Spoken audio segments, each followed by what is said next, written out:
A very, very good afternoon to you from what is a gorgeous, no other word for it, gorgeous Wednesday afternoon here in Manchester. It's absolutely glorious. It must be in the late 20s, I would imagine. Very, very hot. It's been very, very hot here for 3 or 4 days for Manchester, of course, 28, 29 degrees. So hence the red face and whatever else is going on. Firstly, housekeeping. Sorry I've been a little bit remiss with the old videos. The MS is showing its ugly head right now.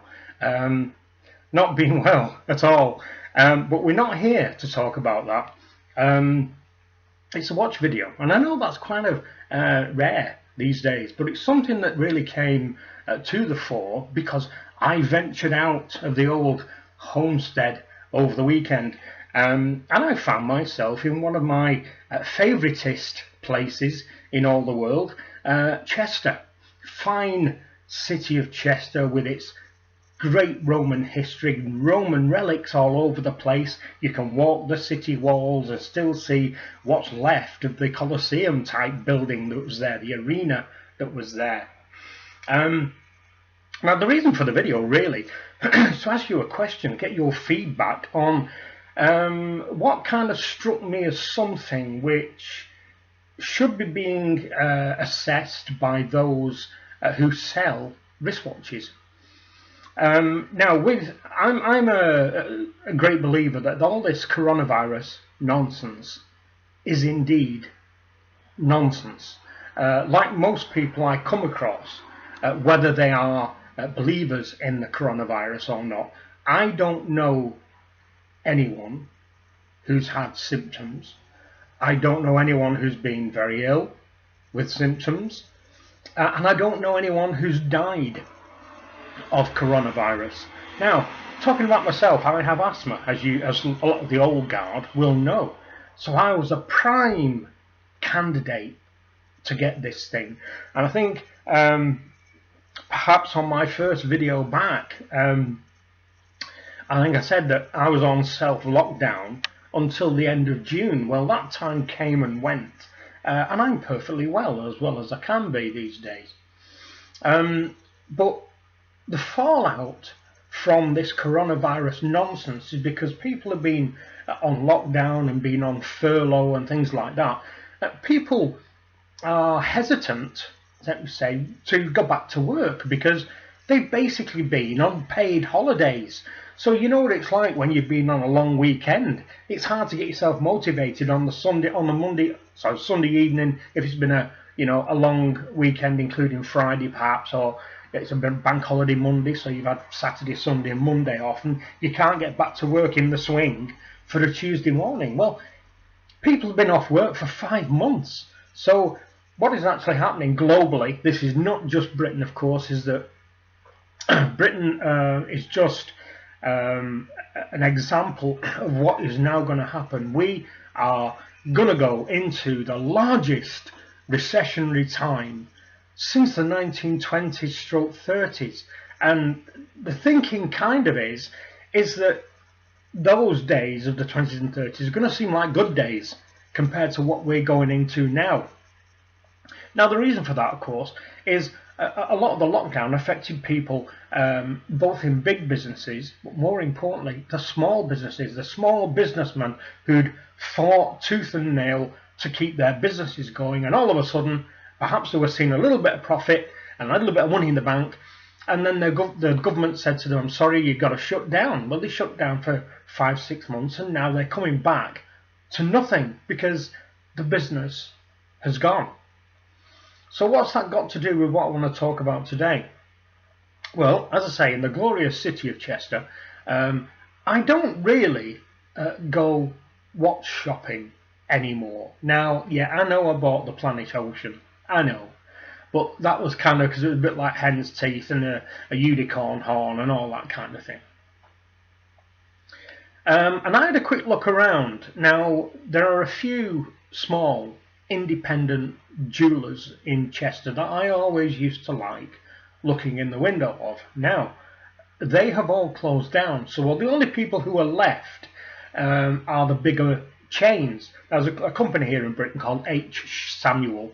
Now, they used to have 2 branches in Chester. They've now only got 1. One couldn't be survivable because the other one was quite a bigger, posher, more expensive shop to run, so they closed the smaller one. But whilst I was there, I noticed that the only ones that were kind of I was going to say flourishing, but that's the wrong word. The only ones that were still existing were the big names. Now, Chester has a small Rolex AD that's still there. The other high street jewellers of relatively big note were still there, all selling the same kind of general watches that they sell, that kind of the Tissot and that kind of thing. But there was, in the main shopping arcade, is a small shop that sells things like Accurist and that kind of thing. But they do sell second-hand prestige brands. And I was noticing that a black Submariner no date, bear in mind it was actually, look, from the window it looked quite good condition, but it was second-hand. They'd actually either bought it from an auction sale or whatever, but it was in the window. So it was no complication. Blacks, as basic as you can be, Submariner. 12,500 of your finest British pounds. So the question is this: given that we, and no doubt America and Australia and Canada and the rest of the first world, are all going to go headlong into this massive depreciation of our economies, do we think that anyone, well, let's start with ADs, that ADs should stop, and there's only one word for it as far as I can see, profiteering off the big brand names that people clamber towards as a measure of success. So, you know, if the ADs out there are Rolex or Omega or Breitling or whatever, should they start looking at bringing their prices down a percentage point or two? Because what's going to end up happening, as far as I can see, is that if you have a small AD, such as the one in Chester, they're not going to have the turnover, because Chester is kind of a tourist town. Yes, it gets quite a lot of tourists during the summer and up until Christmas, because in Christmas time they have quite a nice little Christmas market and that kind of thing. And it's a lovely old Victorian stroke ex-Roman city. So it's a beautiful place to be on a cold, dry, starry Christmas evening.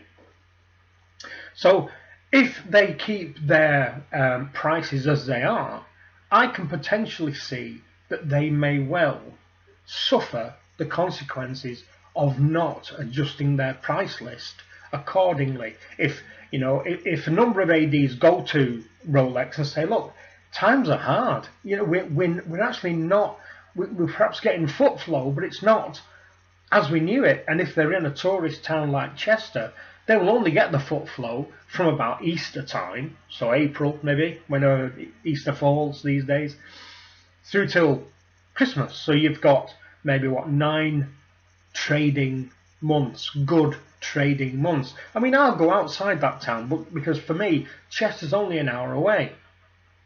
So if a number of ADs get in touch with Rolex and say, look, we're not getting the foot flow, but when we do get the foot flow, we need to be able to put in front of them deals that they have never seen before and that they perhaps can't resist, because they know full well when things start getting better, which I think is going to be a long time now. I think it's going to be 5 years at least before we start seeing the benefits of any measures that governments put in place to get us out of this recession. And people who sell pre-owned stuff, should they do the same? Should they be looking at their stock? Things that may well have been in their windows for months and months and months. Sorry about the bibbing. It's a bloody minibus or something like that. picking somebody up across the road. I do apologise. Are they wondering why their stock's not shifting out of their window? I know of a very, very good Preloved, pre-owned watch seller here in Manchester, in a very, very prestigious area of Manchester, in an extremely busy and expensive arcade here in Manchester, who are a great company to deal with because I have done in the past. But they have a lot of the best, both from male and female Rolexes, male and female Omegas, and so on and so forth. But I think what will happen with them is that they will wonder, 2 months from now, we're not getting people through the door. So instead of selling, let's say, as I've already talked about, a black no-date Submariner for 12 grand,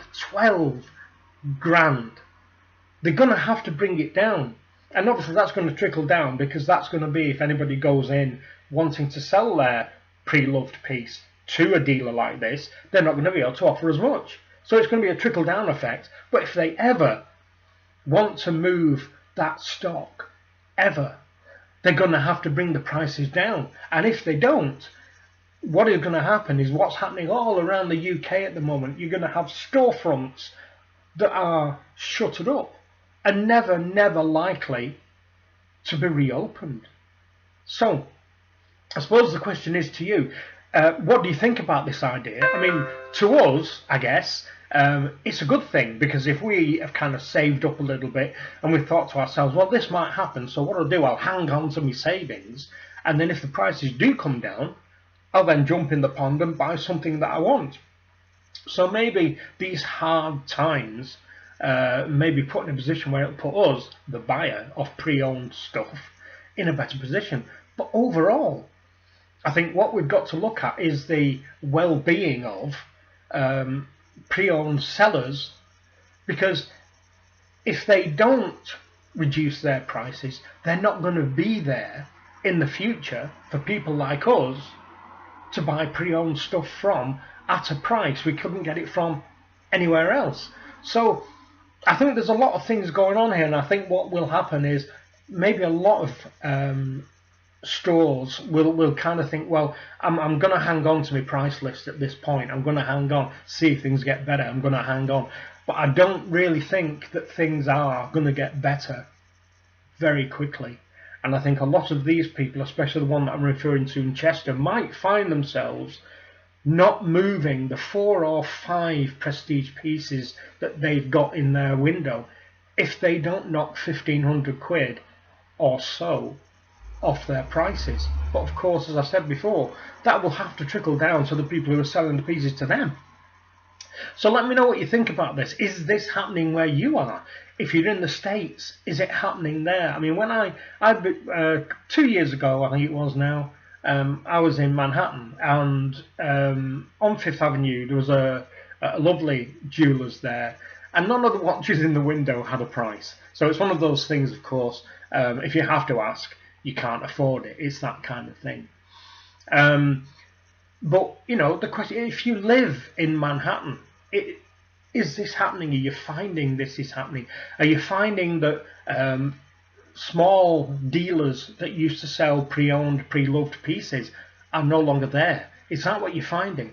Australia, is this what you're finding? Because I kind of watch, I can't remember what the news network is that isn't ABC in Australia. There's another news network, and they're reporting on the fallout in America, where businesses in Australia, where businesses are concerned. So it must be happening everywhere. It can't just be here.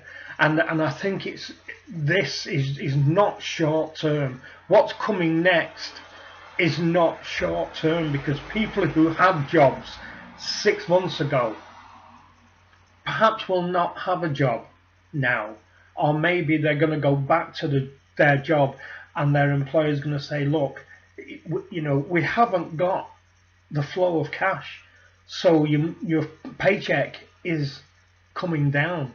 So anybody who was perhaps saving to buy a Preloved watch, well, it's either going to put the complete block on their purchase because their cost of living hasn't gone down, and we now, shuffling towards September time where it becomes a little bit colder, October time quite cold, and the heating and the lighting and everything else goes up.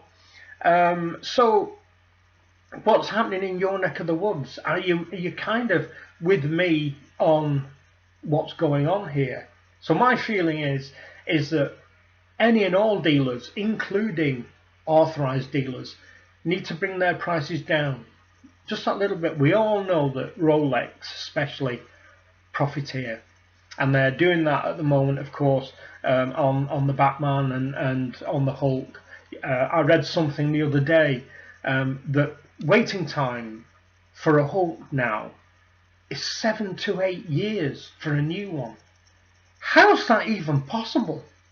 But having said that, as we're now going into this recessionary time, two things could happen. Is that one, of course, you're not going to have the money anyway, or will the massive recession, which I believe is coming, force Rolex to start releasing some of the watches that they've been holding back to create demand and popularity, underpinning their massive price tags? Will they do that? Anyway, that's it.